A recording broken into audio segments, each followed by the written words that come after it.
Ada seorang pemuda Madinah yang pekerjaannya sebagai penggali kubur.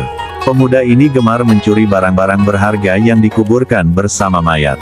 Tindakan ini dilakukan ketika keluarga jenazah meninggalkan kuburan. Dia gali kuburan itu kembali untuk mengambil barang-barang berharga yang ikut dikuburkan bersama mayat. Dia akan mengambil kain kafan mayat jika kain itu dianggap berharga. Pada suatu hari, dia menggali kubur untuk jenazah seorang gadis nan cantik jelita. Begitu suasana sepi, ia menggali kembali kuburan gadis itu. Ia ambil kain kafannya. Matanya nanar melihat indahnya tubuh sang gadis. Ia pun melampiaskan syahwatnya kepada mayat tersebut. Usai menggauli mayat itu, pemuda ini sangat gelisah. Ia merasa dikejar-kejar dosa. Ia pun datang ke Masjid Rasulullah di Madinah. Di sana ia ketemu Umar bin Khattab. Setelah mengucapkan salam kepada Umar, ia bertanya dengan cemas dan hati-hati. "Apa pendapat Anda jika ada seseorang yang berzina?" tanya pemuda itu. "Jika dia sudah menikah, ia dihukum rajam sampai mati. Jika ia belum pernah menikah, maka akan dicambuk 100 kali dan diusir dari kampung selama 1 tahun, jawab Umar tegas. "Lalu, bagaimana jika seseorang itu menzinai mayat dan ia belum menikah?"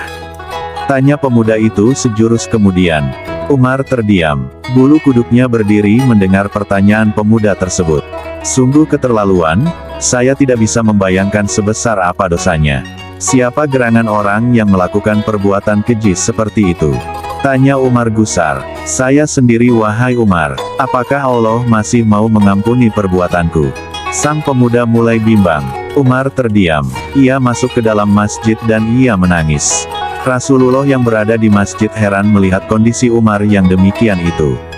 Setelah mengucap salam, Rasulullah bertanya kepada Umar apa yang membuat dirinya bersedih seperti itu. "Di luar saya menjumpai seorang pemuda yang membuat bulu kuduk saya berdiri, dan ia ingin bertobat dari dosanya," jawab Umar. Selanjutnya Rasulullah memerintahkan Umar bin Khattab untuk mengajak masuk pemuda tadi. Sang pemuda menangis terseduh-seduh sehingga membuat Rasulullah penasaran. "Mengapa engkau menangis wahai anak muda?" tanya Rasul. "Aku terlalu banyak dosa. Aku takut jika Allah akan marah kepadaku ya, Rasul," jawab pemuda itu. "Apakah engkau telah menyekutukan Allah dengan sesuatu atau engkau membunuh orang yang tidak bersalah?" tanya Rasulullah. "Tidak, ya Rasul. Saya tidak pernah melakukan kedua perbuatan itu," jawab sang pemuda. Rasulullah berusaha menghibur anak muda itu. "Ketahuilah olehmu anak muda, Allah akan mengampuni dosamu sekalipun dosamu sebesar 7 kali lipat langit dan bumi." "Apakah dosamu sebesar Ummul Kursi?" tanya Rasulullah. "Lebih besar dari itu ya Rasul," jawab pemuda itu. "Apakah sebesar Arsy?" tanya Rasulullah penasaran. "Saya kira lebih besar dari itu ya, Rasul," jawab sang pemuda di tengah isak tangisnya. "Sebenarnya dosa apa yang kau lakukan? Coba kau katakan kepadaku," pinta Rasul. "Sungguh saya malu untuk mengatakannya," jawab pemuda itu. "Jika tidak kamu katakan maka dosa itu akan tetap membebani jiwamu," bujuk Rasulullah. Pemuda itu terdiam. Kepalanya menunduk melihat lantai masjid. Ia mulai memberanikan dirinya untuk mengatakan apa yang telah ia perbuat. 7 tahun saya bekerja sebagai penggali kubur. Suatu ketika ada mayat kaum Ansar. Ia masih gadis dan sangat cantik. Secara diam-diam saya menggali kuburannya lalu kubuka kain kafannya. Awalnya saya ingin meninggalkannya tetapi syahwat saya bergelora. Maka kulampiaskan syahwatku dengan menzinahi mayat itu sampai puas. Setelah itu saya tinggalkan begitu saja. Beberapa langkah saya hendak pergi meninggalkan kuburan itu tiba-tiba mayat itu bangkit dan berkata, "Sungguh celaka engkau wahai pemuda. Apakah engkau tidak malu kepada Tuhan yang kelak membalasmu di hari kiamat? Pada saat semua orang dituntut balas, engkau membiarkan aku dalam keadaan telanjang dan berhadas besar di hadapan Tuhanku."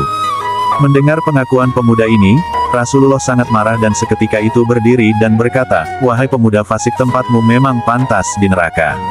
Keluarlah dari tempat ini." Sang pemuda keluar dengan hati yang hancur dan jiwa tak bersemangat. Tak ada harapan baginya untuk mendapatkan pengampunan dari dosanya. Sebenarnya ia ingin bertobat dengan sebenar-benarnya kepada Allah. Dia terus melangkah tanpa tahu arah dan tujuannya. Nabi ingin mendengar petunjuk langsung dari Allah tentang peristiwa yang baru saja beliau dengarkan. Di sisi lain, pemuda itu kemudian pergi menyendiri dalam sebuah gua di gunung. Di sana dia menangis, meminta ampun kepada Allah.